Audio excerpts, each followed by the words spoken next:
So my question for people is that do we prefer what we're seeing with Luka Doncic and Austin Reaves, or do we prefer what we see from LeBron and Austin Reaves? What is the preference? Ladies and gentlemen, welcome back to another episode of The New World.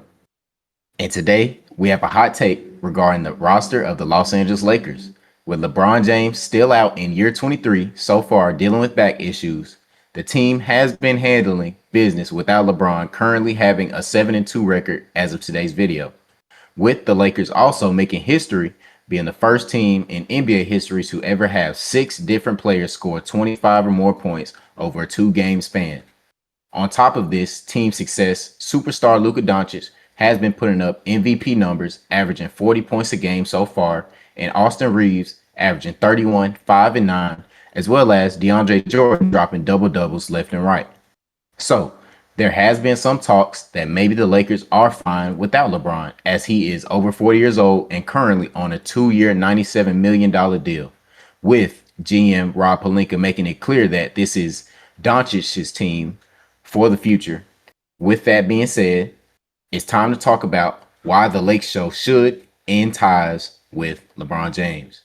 But before we get into the video, make sure to hit that subscribe button if you haven't, turn on those notifications to stay tuned for more content, and comment if you think the Lakers should move on from Bron while he still might have some value on the market. With that being said, fellas, do you think the Lakers should consider parting ways with LeBron as they have had success with multiple players thus far to start this season? Nah, I do want this to be open dialogue because I don't really have strong opinions about the situation because I think that once again people are being prisoners of the moment. We are 10 games into the season, people. 10 games into the season because as Jay has said, Los Angeles Lakers are second in the Western Conference currently, even though they're probably going to take an L tonight. But even with this Atlanta Hawks game, no Austin Reaves in the lineup. Austin Reaves hasn't played since the 2nd of November. And of course, Atlanta Hawks with no Trae Young. We've seen guys like Draymond Green make excuses about, star player not on the opposite side. You just don't show up to play. I guess that's just part of the culture. Is it BS? Yes, but that clearly is a part of the culture. This is not a game that you really pay that much attention to and take seriously. But what I will say is that I need to see more data before I'm going to say that this Austin Reaves that we're seeing, averaging 31.1 points per game and 9.3 assists, is what we will progressively see throughout the season. I've heard a lot of ridiculous commentary about, maybe Bron should come off the bench or maybe trading him. And my thing is, I would feel you on that if we're going to get this Austin Reaves for the remainder of the season and for perpetuity. If this is what y'all want to hang your hats on, okay, cool, move on from Bron. But my question to the fellas is, how advantageous is it to move on from a LeBron James, and what is the value like that for a 40-year-old man? Honestly think the only team that probably wants him is the Warriors, just because they want Bron and Steph to pair up with him. I don't see a Cavs reunion happening unless it's through free agency and Bron doesn't get that much money.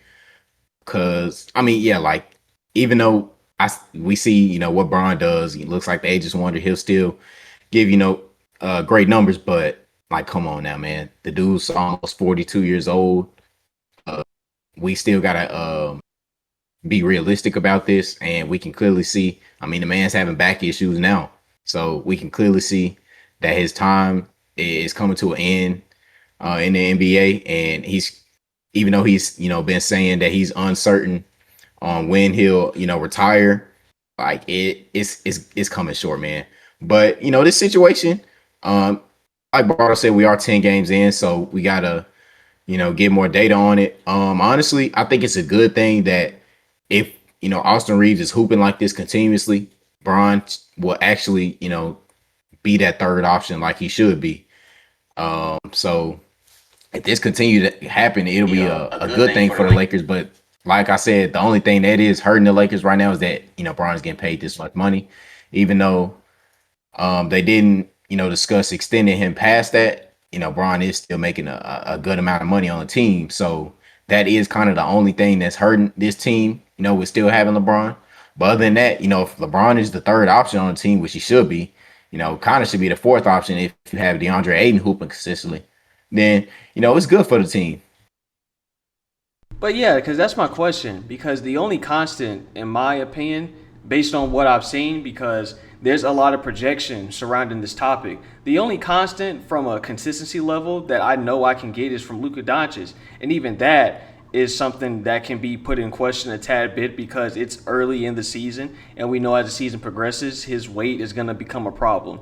Yes, he's skinny now, quote unquote. But the problem hasn't been him going into the season in shape. It's throughout the season him maintaining his body, or if he gets some type of injury that keeps him out of the lineup, him not keeping up with his health and his conditioning. That's been the problem. So I feel like those are major question marks.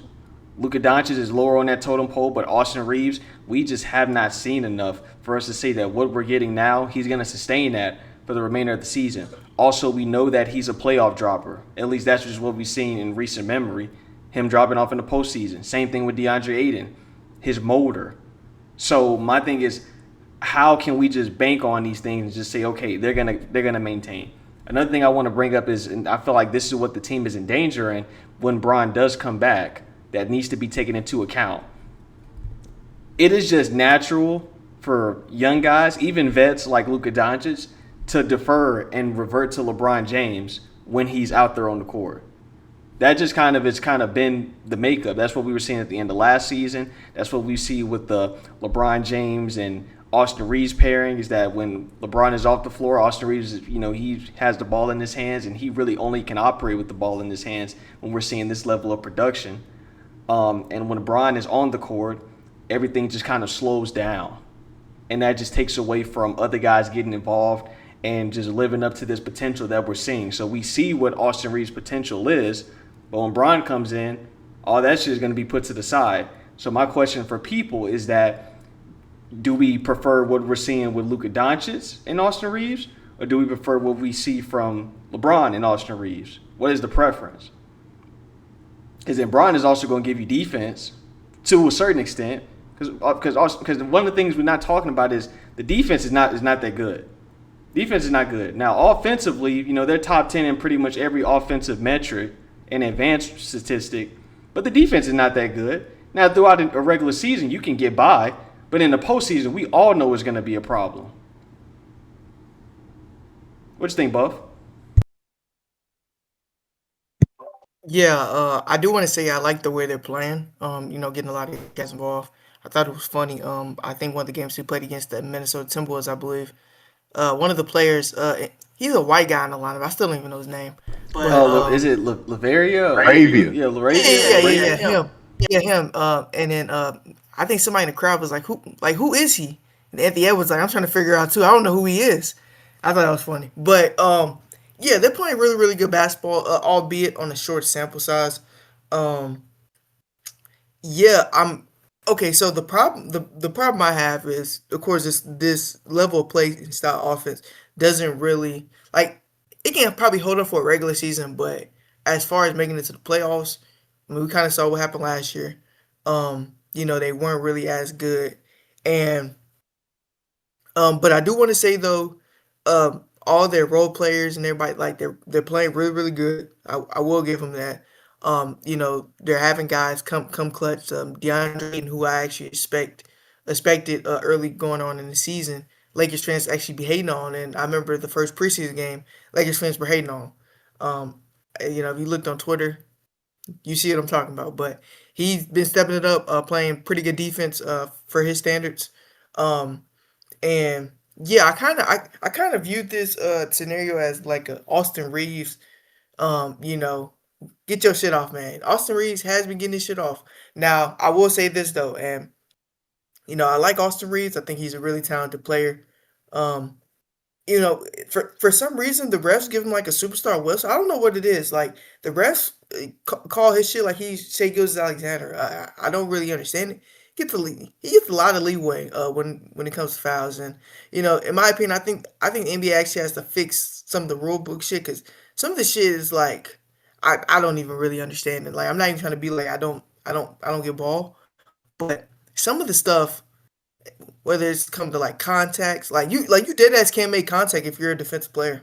It's crazy. Like you see guys like Austin Reeves, he'll bump like a defender, and the defender, it's like it's not even a blocking foul. Austin Reeves is like bumping him, and then Austin Reaves would like jerk his body, and it's a foul call. Like, I don't really understand that. I think it's been in the rules too much in favor of the offense. But with that being said, the Lakers are actually playing pretty well. And as y'all already alluded to, it's a matter of time of how long can this endure. Luka Doncic, we know his body breaks down constantly. So if they get in the playoff series, but he has to exert a lot of effort, we know how that's gonna go. He's gonna start giving up on defense.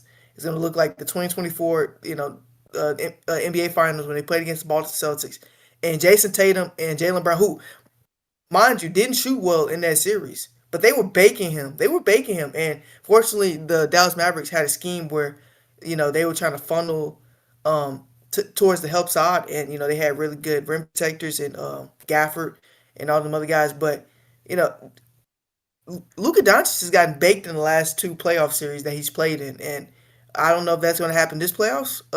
It really has a lot to do with his condition, and how well he can keep with that style of play. Because it's like you take a turn, I take a turn, style of offense. So yeah, that's my thoughts on it. I don't know if it's going to last long. I have a quick point about the Austin Reaves situation. I think it's terrible to watch. Honestly, I can't I can't watch it, but it is similar to the Shai Gilgeous-Alexander situation. My only thing with that is that so much about officiating and determining free throws does come to a point of seniority and the actual player. What has Austin Reaves done to get this whistle that he has? He hasn't even made an All-Star team. So I just think that is something fishy and iffy that's going on specifically with him.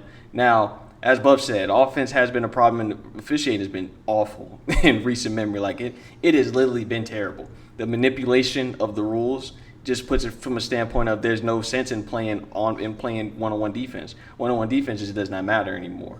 It just does not. But then you do have, like I said, seniority comes to a play from a certain extent because you do got like guys like Lou Dort that are able to get away with murder on defense. So that's a side note. But I just want to kind of get back to this Bron dialogue because all of the people that think that Bron needs to be moved, here are some key things to know. He opted into his player option this year. He has a no trade request. He has a no trade clause within that. So the Lakers are limited in what they can do if they're going to move on to him. He can choose where he wants to go. So if he can choose on where he wants to go, then what's the value you get back? I think it's kind of a similar situation to what I talked about with the Memphis Grizzlies. It's way too early to determine if a trade needs to be moved. People need to start thinking about just how LeBron's going to be integrated to this offense. And if he needs to take a step back and if he's as smart as he says he is and as other people tell me that he is, he will figure out a way not to slow this train down because, as I said, they're playing some really good ball. They're second in the Western Conference right now. Go James, make the shit work, bro.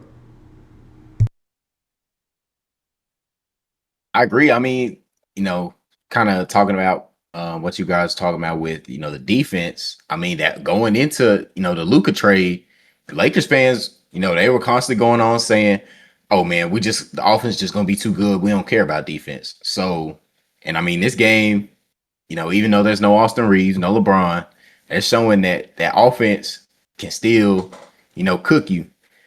So they're gonna have to pick up their defense. Yeah, Luka, we don't know what type of Luka we're getting on the defensive end or energy wise in the playoffs, and Austin Reaves as well. So yeah, once again, this is a time will tell thing.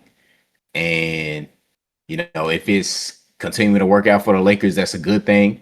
But it also might be, a bit of a troubling thing, once LeBron James comes back. But once again, we shall see.